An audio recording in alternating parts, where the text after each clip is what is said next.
What is up, everybody? Welcome to Rats on Film, the show where a bunch of film rats talk about and rank movies. It's summertime, and the rats are out in the sun, and we are talking about kids on bikes. On the show with me today, I have Jordan. Hello. Taylor. Hi. And I'm your host, Xander. Welcome to the show, everybody. It's funny because today, before we recorded this podcast, Taylor and I were in a car together, and we passed a 7-Eleven, and there was a group of about 6 boys all on bikes. Slurpees in hand. Yeah. And I literally yelled at Taylor. I was like, kids on bikes. The vibe is real. You said that, and I was like, that is actually what my kids on bikes experience was specifically biking to go get Slurpees. My kids on bike experience was biking down a very steep hill that we lived on and seeing a spider in my hand and jumping off and almost falling to my death. No aliens? No aliens. No dead bodies? No. Not quite. All right, so we are going to talk about the very popular but also very niche, we learned when we were trying to look up a list of movies to include on this subgenre of coming of age films, I guess. The criteria for us is it fits the vibe. If you know kids on bikes, you know what the vibe is. I think, technically speaking, every one of these movies does have a kid on a bike. At least one. But there was a discrepancy. Jordan was upset about the inclusion of one of these films because the main kids don't really ride bikes, and she was upset about it. But a kid does ride a bike in the movie. And Taylor and I fought for it because we were like, that's the vibe. Yeah. So we picked 5 films. We're going to do our thing and go through and rank them. So first up on the list, maybe the all-time visual people think about when they think about kid on bike in a movie. E.T., 1982, Steven Spielberg. We're starting pretty high. I think this movie would be on most people's like top 100 list. Yeah, it's pretty iconic. I don't even know when the first time I saw it was. I feel like every movie on this list is a movie my mom showed me. This is like very much my mom's vibe. It's just a really good family movie, I feel like. Yeah, I remember watching it the first time as a kid. I was afraid of absolutely everything when I was small. And my mom showed me this movie thinking like, oh, she's going to freak out. And I was just obsessed with the alien. I was like, that is the cutest thing I have ever seen in my life. The design is great. And it shouldn't be. It's kind of ugly, but it's so ugly it's cute. But I love that for an alien design because I feel like a lot of people go for really weird or out there. And it's not really that weird. It's kind of just like a little smushed human. Yeah, I think the coloring is weird. It's not just like the green alien. Like, it's weird. It's like tan, brown, leathery skin. It's like the first alien that I remember being like a friend and not like something to really be scared of. I think why I love E.T. so much too, talking about the design, is the fact that it's a practical suit. I love that it's really there in scenes and the kids actually interact with it. And I think you get a lot from the kid actors when they're actually interacting with alien. Yeah, there's a Drew Barrymore scream in the movie that is it's got to be real, right? Yeah, it's got to be real. It's iconic. Well, and Henry Thomas too as Elliot, like he's amazing. But I feel like some of the scenes where he's interacting with E.T., there is that sense of like child wonder to it that is probably partially real, of being that young and being imaginative and getting really into the feel of the scene and this little alien munching on Reese's Pieces. I also love the way that E.T. moves. I think that is something that's so cool in the movie, just because it's kind of goofy, it's kind of stupid, but it works and it makes you laugh. It makes you, I don't know, it makes your heart warm. I think too, one of the things that's really great about the movie is that it's a very simple movie. Mm-hmm. There's this alien that gets left behind. They set that up in literally the first 5 minutes of the movie. It's the opening scene of the movie. They stopped and his family left him. And he's scared and trying to get home. And that's the whole movie. And these kids help him. And then you just get to add a lot of like nice texture with these little details that we're talking about with like the design. And you immediately buy into what the movie's going to be about. And then you just kind of get to go along for the ride. Yeah, and I think there's a lot of cool moments with empathy and friendship. I mean, it's so iconic, but when E.T.'s drinking at home and it's going, but like they have that connection in it, and it means more than just what you're seeing. Like, it is kind of goofy, but you also feel that where you're like, oh my god, oh, this is so cute. That's a slept on scene. I feel like everybody always thinks about the bike ride at the end. Kids on bikes, obviously. Yeah, but that's one of my favorite scenes. The frog dissection scene intercutting with E.T. is amazing. Sealed with the kiss at the end. Yeah, so good. Well, there's also cute elements too. The movie opens and like none of the siblings are particularly close, and then by the end, there's sort of this like really tight unit of friends, even like within their family specifically. I think that's something we're going to talk about a lot when it comes to the kids on bikes as a genre. I feel like found family is like a secondary theme in all of these. We got to talk about Mr. Williams. Yeah, it has to be done. This is going to sound like a criticism of the movie, but everything's a part of it, and it all works as one. But I almost feel like this movie wouldn't even be good without John Williams' score. I don't know if that's too harsh of a thing to say. It is such a powerfully emotive score, and it does so much for the scene at the end where the kids are riding bikes. Yeah. That I think if you watch that on mute, you'd be like, this is fine. They're running away from the government.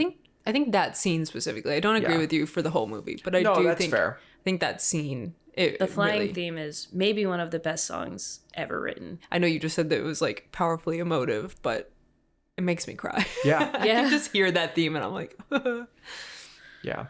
Taylor and I have talked about this, not on the podcast, but there's something that is so interesting about feeling nostalgic for a period of time that you didn't exist in. A lot of these movies are about the 80s or the 50s, and I was born in the 90s, so I never experienced those time periods. But these movies make me feel, and E.T. is like the movie, one of the movies that makes me like want to be a young kid on a bike. And it kind of makes me feel like I was almost, like, even though I was not a kid on a bike in that way at all. No aliens? No. You a rat on a bike? Yeah. No, it brings you to a place, and even though you just obviously watched the movie, like none of us lived the movie, it feels like a very real memory and part of your life. Like it's one of the cornerstones of growing up. Yeah, I mean, nostalgia is such a powerful emotion for everybody, and everybody has it for different things and for different reasons, but it's impressive when a movie can make you nostalgic for something that you didn't experience, like you wouldn't have nostalgia for. Mm-hmm. This also may be the least existential Kids on Bikes movie, but also the scene when E.T. is maybe gonna die. The tension and the fear in that scene, you do feel it also. So there's a lot of rising and falling tension in this movie. Like there's a lot of fun and games, like the drunk frog dissection scene, the dressing up E.T. scene. There's still that moment where you're like, oh no, this is actually a serious, sad movie. I kind of feel like that scene, and I feel like there's a scene in a lot of these movies that are like indicative of that. That's the coming of age of it all. But that scene is sort of the kids realizing like the adults aren't always right. And I feel like that's huge in all of these movies, is like the moment where the kids are like, we have to do this because the adults are not going to. And that's like the scene in this movie, which I think is why it hits. It's a cool moment too, because the adults are not even bad. Yeah. Right? Like as a kid, I was like, oh my God, these evil people are killing E.T. Mm-hmm. That's how I read it as a kid. You watch it as an adult and you go, well, they are killing him, but kind of inadvertently. They're actually trying to help. Yeah, they just don't know. understand what they're doing. And Elliot has got such a connection with E.T. now. He knows what he has to do, and they're not listening to him. Mm-hmm. Kids are smart. I also think this will come up a lot, but talking about the kids, I think something that is underrated but is one of the reasons that all these films are really good is really, really solid child actor performances. Yeah, absolutely. In this movie, all the kids do a really great job, but specifically Henry Thomas, like the scene we're talking about it's really, really great. And before we move off of this movie, it has to be mentioned that the smell on the E.T. ride in the Universal theme park in Orlando sticks with me, and every time I watch the movie, saying that I think about the smell of the ride. Yeah, I can picture walking through. There's that little pre-show scene with Steven Spielberg in the bomber jacket, like, you have to help E.T., and I just thought he was the coolest guy as a kid, and I was like, you're right, we do have to help E.T. That can't factor into the ranking, but the smell, it's an addendum movie. to the ranking. It's like a little asterisk, and it does help. All right, so as with all the movies that start out, E.T. will start on the top of the list. Moving on to the next film we're talking about today, the next group of kids on bikes, The Goonies from 1985 by Richard Donner. Also produced by Steven Spielberg. Yeah, he's all over this list. The thing is when you find a niche and you're good at it, might as well stay good at it. I feel like the thing that sets The Goonies apart for kids on bikes for me is that it's a lot more focused on the kids, and they're all kind of having their own personalities and their own small arcs in the movie, whereas E.T.'s more so just focused on Elliot and E.T. In this one, we have kids who are each an archetype, and they each have a distinct thing that lets you know, like, oh, this guy's a jock. Oh, this guy has gadgets. Oh, this guy is smart. This guy's got heart. This This guy's a girl's smart cool. aleck. Yeah, you know what I mean? Like, and I think that is something that is seen a lot in the kids on bike genre, where each kid kind of has a thing. And it makes sense when you have so many kids. It also has a pieces of a whole component where if everyone is sort of just like a part of the pie, then they need all of them to do anything.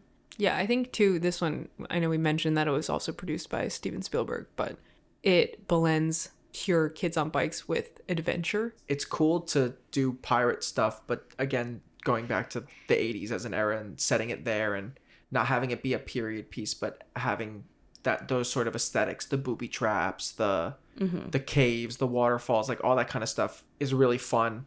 And it's stuff that, you know, when I was a kid watching it, it felt like something that would have been fun to go on that adventure and spelunk in a cave and find a pirate ship with gold coins on it. Yeah, I think another just random thing to mention is that this one is the first one where the kids have a thing, Goonies never say die. Catchphrase. Yeah. This is like, a club, a proper gang of children on bikes. And that comes back. I feel like that is something that is a recurring theme in a lot of kids on bikes stuff. Even, obviously, we're not going to talk about this because it's not a movie, but in Stranger Things, which is obviously derivative of what all of the movies that we're talking about today, but you see it in stuff that's even literally being produced as we speak. Yeah, absolutely. Something that I think sets this one apart from E.T. as well is that this one has a villain. You know, we were talking in E.T. The government's not really villains per se. Yeah. This one's got the Fratellis, and they're straight up criminals who are threatening to kill the Goonies to steal the treasure. It's such a classic movie trope that I really love. Stuff like Home Alone or whatever is kids versus dumb adults. It's so funny that you mentioned that because the screenplay was written by Chris Columbus. Which it seems like he also loves kids versus dumb adults. Kids versus dumb adults is great. It's such a great, I don't know, you know, as a kid probably when I watched this, and we talked about nostalgia and stuff, so I still like it now, even though I'm an adult, and I'd be the dumb adult getting got by the kids. The slick shoes definitely would have. But yeah, I love that dynamic, and the Fratellis are pretty fun villains. Yeah. You know, the mom that's the brains, and like the brothers who are fighting for mom's affection is a great dynamic that they have amongst themselves, but them interacting with the kids is great. I love when Chunk gets captured and they're threatening to put his hand in the blender, which is actually scary. That's actually horrifying. Scared me as a kid. And he's telling them every single thing he did wrong in his life. Iconic. Yeah, it needs to be said that there are some great child performances in this movie. Yeah. Like Sean Astin is great. Josh Brolin is great. Corey Feldman, Kiki Kwan, they're just iconic. I mean, they're all good, and you need all of them. That, like, going back to the ensemble cast, but didn't name a woman. That's something that we should actually mention. It's kind of crazy. We were talking about this off pod, but there are not a lot of girls on bikes movies. And I know that we've been talking about it being set in the 80s, but the same can be said about people of color. Almost all of them have maybe one person of color. Yeah. Well, and I think you also look at the creators, and it's like, you know, it's what they know. A lot of them pull things from their childhoods to put into these projects. Hopefully, if somebody figures out how to do it in 2024, we can spice it up a little bit. Girls on bikes. Yeah, and if you guys know of any movies that we're not talking about, tell Xander. We'd love to watch them. I think we can also mention practical effects in the Goonies because we watched it recently, and the action and a lot of the effects and prosthetics all look good. They all hold up. Too. Yeah. They kind of feel like sets, but you kind of buy it and you're just kind of like, this is way better than looking at a green screen. These kids actually going down a water slide or actually on a pirate ship. A practical set that looks like a set will always look better than a green screen. Like, I stand by that. Yeah, I agree. I'd rather it look like a stage performance on a set and be real and like you could touch it than just sort of a nebulous nothingness. Also, the truffle shuffle, we gotta talk about that. Yeah, this is the only one that had its own dance move come out of it, and I think that should be acknowledged. Have you ever done a truffle shuffle? Easily. Okay, so where are we putting the Goonies compared to E.T.? I do love it, but it's under E.T. for me. Taylor? Yeah, I feel similarly, but E.T. is like God tier movie to me. Yeah, I would put it under. They're both great, and they're both of my childhood and things that I will always love, but yeah. All right, moving on then. Next film on the list, Stand By Me, 1986 by Rob Reiner. Banger. Yeah, I think We talk about this a lot off of the podcast. Xander and I don't have a whole lot of overlap in the films that we love. This is one that is very solidly Absolutely. in the center of the Venn diagram for us. And we both very strongly love it. Yeah, I feel like it's a passionate love. I feel like it is a movie that other people like, but I don't hear it get talked about very often. Mm-hmm. And we made the realization one day where I was like, oh, I love Stand By Me. And you were like, me too. And I was like, hell yeah. Yeah, I think it gets overshadowed by a lot of other Stephen King works. There's just so many of them, and this one doesn't have all the bells and whistles that so many of the others do. And so I think it's easy to get forgotten in the shuffle. I love that about this one. I also want to say at the top on this one, this is the one that Jordan thinks shouldn't have been on this list because she's a hater, not like me and Taylor. And she says that the kids don't ride bikes. But in the opening scene, A kid in on a bike. the opening scene, when old Gordy is sitting in his car reading the newspaper and he's all sad about Chris Chambers, there's a kid on a bike that drives by, so it counts. Yeah. I also feel like this is the definition of what we were talking about earlier, and that Kids on Bikes is about the feeling. And Yeah. this really is the feeling. It's a group of kids going on a somewhat adult adventure and having a bit of a coming of age experience. I feel like that's the core of it. And they often ride bikes, I suppose. Yeah. But not this time. So this one is different in that it is set in the 50s, not the 80s. Right. So I feel like that kind of adds a little bit of a switch up here to the others on the list. Unlike Taylor and Xander, when I first watched this movie, I had a very adverse reaction to it, and I did not like it. Probably watched it too young and didn't really understand what it was going for, and I was just like, these kids are stupid. They found a dead body. This is scary. I hate this. I don't like this. It felt like a documentary. I was a kid. I was like, I don't like these kids. They're mean. This is so scary. I don't like it at all. It's gross. Then I watched it again as an adult, and I think it's amazing. I really do think it's a great movie. I think it's a good story. I've read the short story by Stephen King, The Body, and both show what it was like to be a kid. I think the kids in both the movie and the short story feel like real kids. I think this one, maybe more even than E.T. and Goonies, the kids feel real. They say stuff that kids would probably say. They act like adults, but only in the ways that kids could. I think we get great performances out of all of the young actors, and it's scary. They act like kids trying to act like adults. Yeah.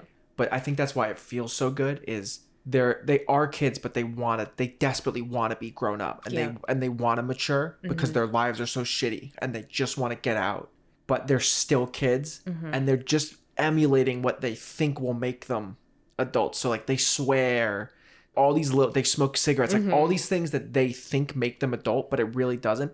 And it just feels so great to watch that and just empathize with that and be like, I do know what it feels like to want to grow up faster than you are.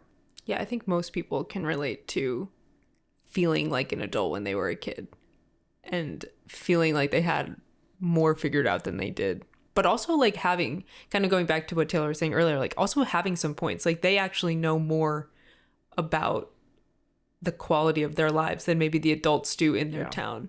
I think one thing that in general Stephen King does really well in his stories and then the subsequent adaptations is having place serve as a character in the story. And I feel like in Stand By Me and The Body, like their small town very much is this sort of like overarching presence within all of their lives that pretty much does serve as a character throughout. Like a lot of their thoughts, beliefs, the things that Jordan was just talking about, like only exist because they all have this sort of hand of God over them, which is small town New England. Well, and I think that's why it was so scary to me as a kid, where when you talk about something like the Goonies and the Pirates or E.T. and the Alien, or even the movies that we'll talk about later, there are external factors that are the villain. They are scary. They're on paper scary. They're not something that you experience in day-to-day life.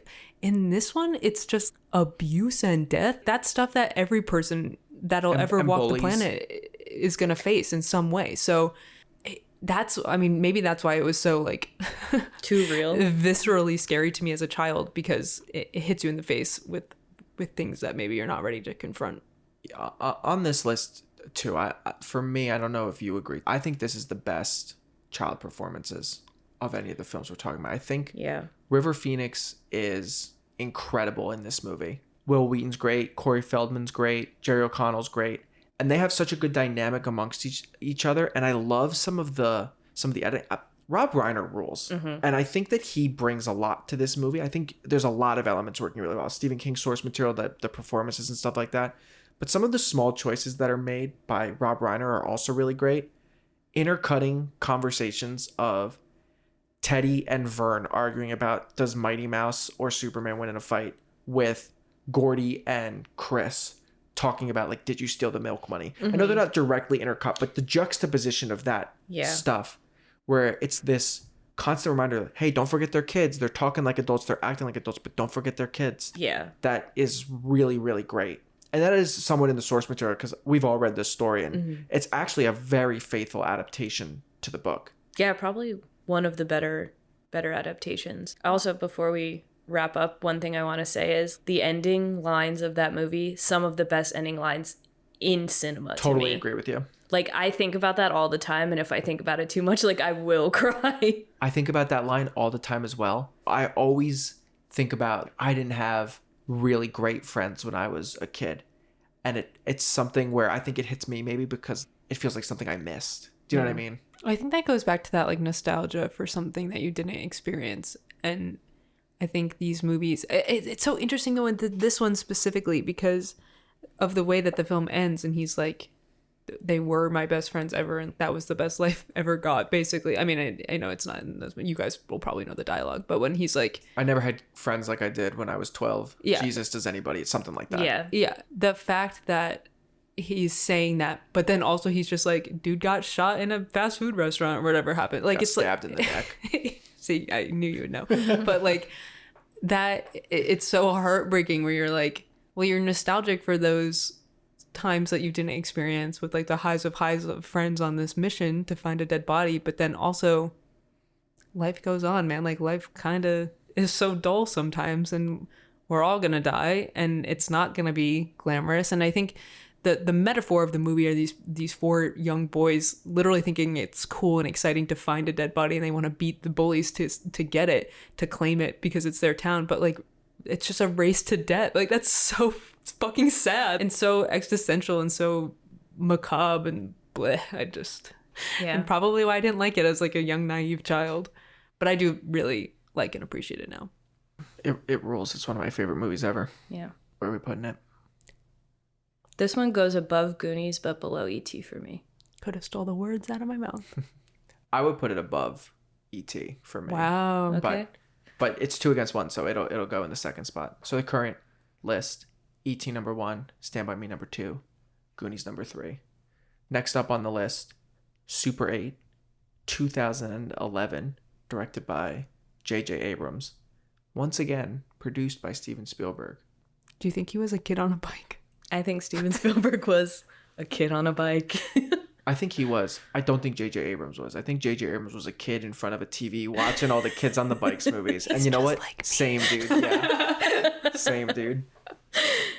This is the ultimate version of modern homage, I feel like. This is the movie that comes out where it's, decades later. There's a big jump. We went from 1986 to 2011. Mm-hmm. And it's very much leaning into all of the things that somebody who would have been growing up with those movies would have loved about them. And you can tell that there's a real love for that kind of stuff in the movie. Yeah, I feel like this one, the kid gang feels the least genuine and like interconnected. Like they very much feel like kids who are in class together, who are like working on a project, which makes sense, but they don't feel like they have those like brothers in arms energy going on that some of the other kids have. I do think too with the kids on this one, it has the least distinct kids. Yeah, I think the inciting incident in this movie is one of the most interesting, actually, of all the Kids on Bikes movies for an inciting incident. I think them going out to shoot their little movie, and they're like, oh my God, we got to do it now. There's a train. It's so genuine. Let's go. And the train crashes. Like, it's insane. And I think that scene is great. I think that's an amazing scene. I think the rest of the movie kind of falls apart for me a little bit. And to go back to the kid performances, the child performances, I think we see good performances. I don't know if we get great performances from any of the kids. I think they're good. I just don't know if any of them cross that boundary where like you're watching Drew Barrymore or you're watching Corey Feldman. I don't know if any of the kids get there for me. It doesn't have the iconic quality to it where it's not quite as memorable. I mean, I'm sitting here and I just watched this movie recently and I don't know any of the kids' names. Yeah. But I could name you all the kids in Stand By Me or all the kids in... Well, I actually can't name all the kids in E.T. I can name the main couple, but that's it. I think something else that's different about this one is there's a whole B plot that is exclusively about adults. Thumbs down. Get the adults out of here. Anytime the dad would come back, I was like, oh, no, not him again. Like, he has the least interesting through line to this, which I get. Like, you need him to understand the military aspect of it in a way that they don't do in E.T., where you only see the government through the eyes of the children. And this kind of is like, okay, now you actually know what's going on, which is cool in theory, but it just doesn't hit as hard. It's not called Adults on Bikes. It's called Kids on Bikes. I do think, I mean, this is like an internet slang, but I do think this movie walked so Stranger Things could run. I think the adult subplot, government subplot works a lot better when you have a whole season to tell it.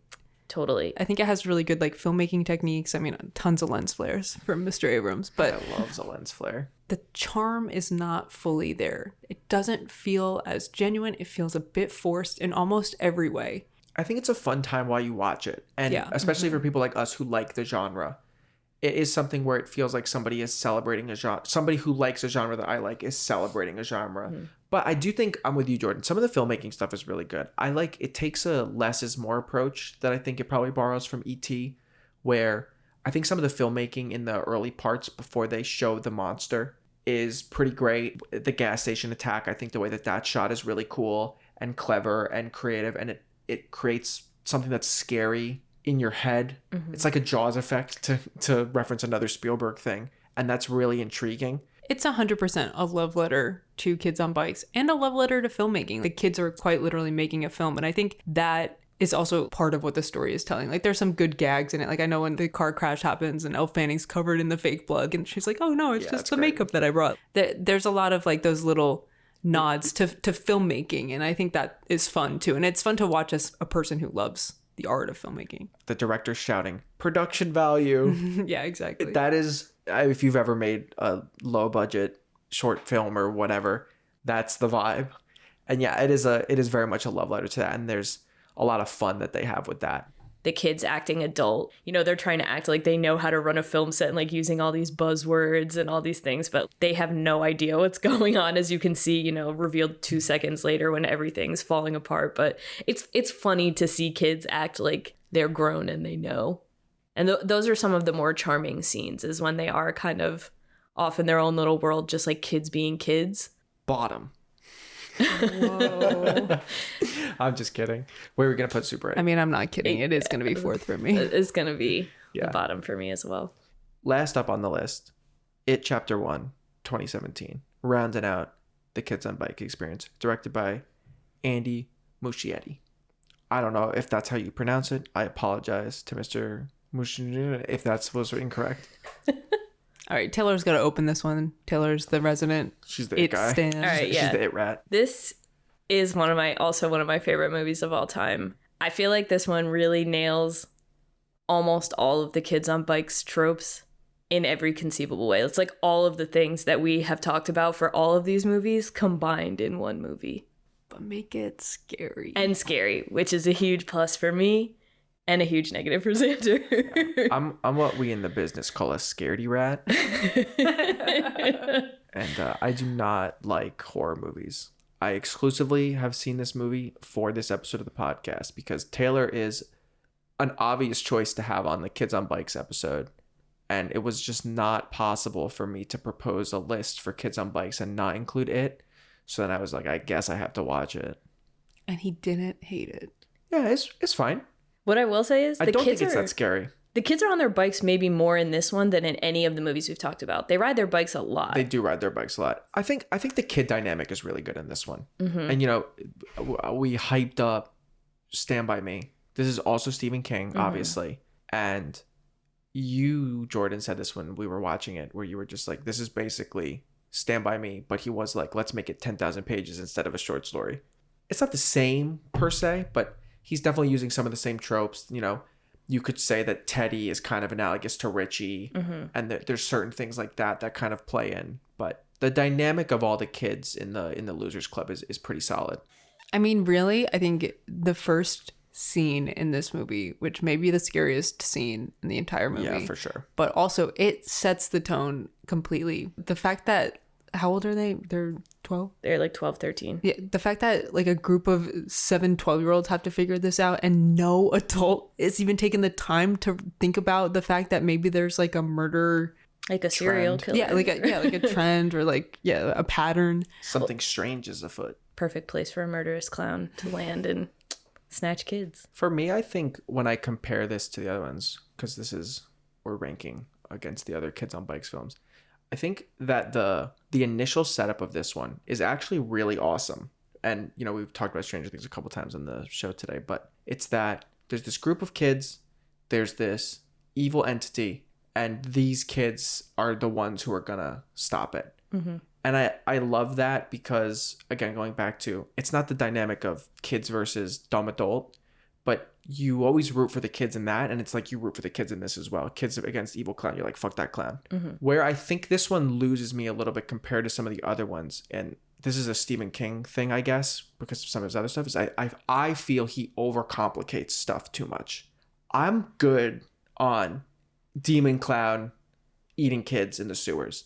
I don't need this, like, it's only every 27 years, like there's lights in his head.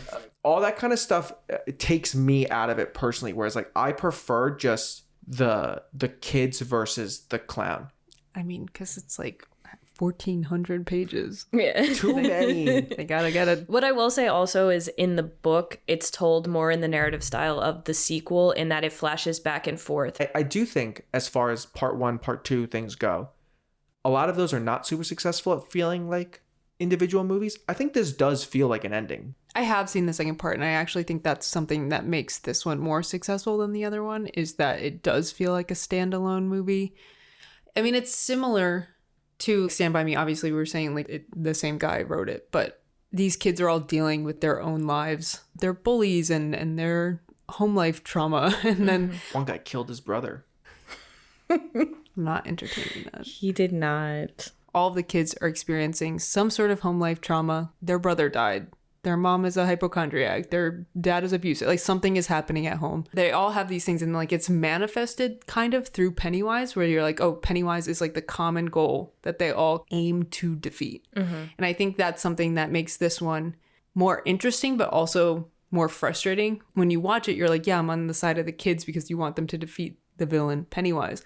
But also outside of that, their lives are not good anyway. So it's like, yeah, Derry's a terrible place. but it's like not as, you're like, oh yeah, like I want them to defeat this. Yeah, exactly. Like even if they defeated Pennywise forever, they're all dealing with stuff. Something that's different about this one as well is the club is not fully formed at the start of the movie. Yeah, I like that. I like that element because it feels like anyone can become a loser. Like not only Yeah. You too can become a listening out loser. there, the rats say you can be a loser if you want.